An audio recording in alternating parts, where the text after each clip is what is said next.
everyone, and welcome back to TAL, also known as Teach as We Learn. Today I'm going to be teaching you about slope-intercept form. So let's begin. So slope-intercept form is really just understanding about one formula. And if you understand this formula, then you're pretty much good to go and you can solve any slope-intercept form problem. So the magical formula is y equals mx plus b. They sound like just a random bunch of letters, but this is an equation. The letters are just variables. So the equation is y equals mx plus b. So obviously there are three parts: y, mx, and b. But what does each part represent?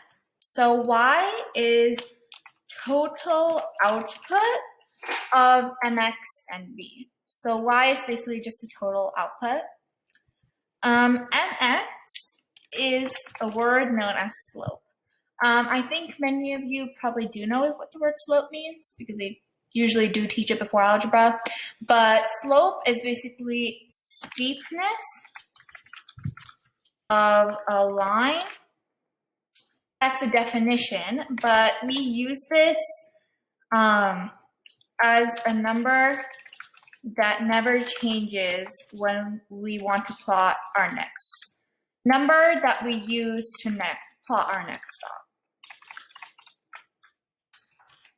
That doesn't make sense right now, but it'll make sense when I show you an example. Then y-intercept, b is your y-intercept.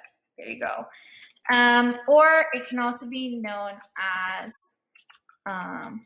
your starting value.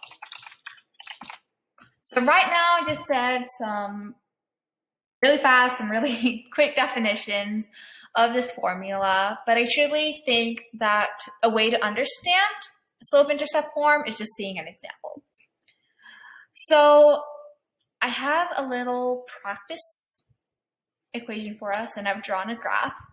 So equation could be y equals 2x plus 1. So then, and our formula was y equals mx plus b. So if I do, like right near, so y is just always going to be known as y. But for mx, it's 2 and b is 1. So as I mentioned earlier, b is your starting value. So 1 is our starting value in this case. So 0, 1, I would plot a point right there. Then it says 2x. So that means that each time we'll be moving 2. So I'd go 1, 2, 1. Because 2 divided by 1 equals 2. And then I'll do that again. 1, 2, 1.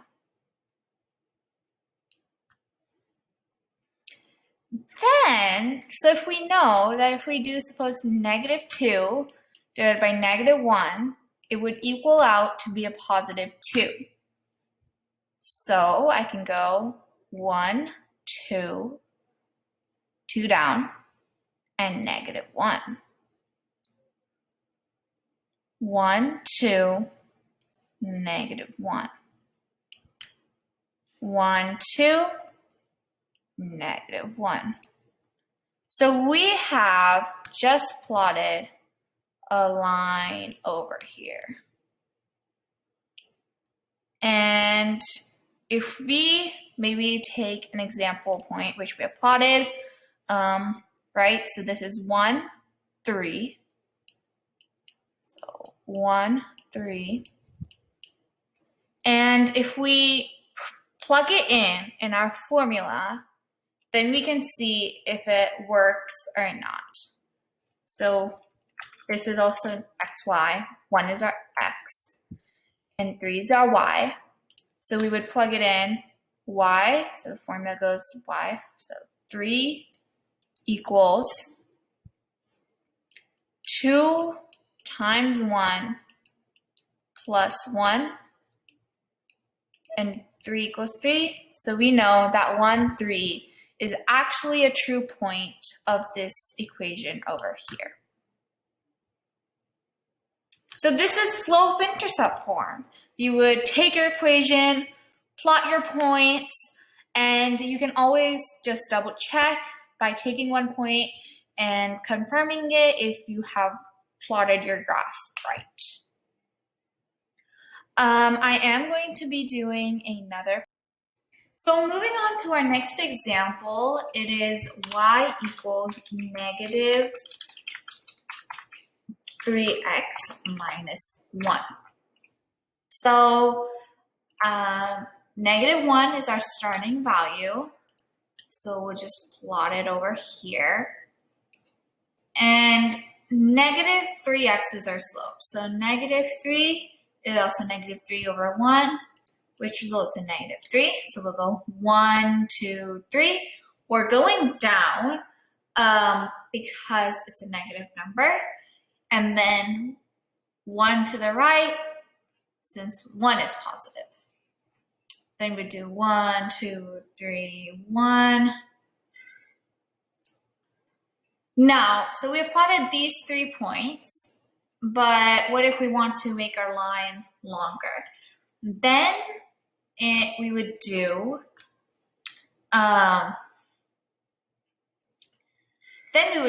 3 up because that's the only way we can do it, but we'd go to the left because we still want it to be negative 3.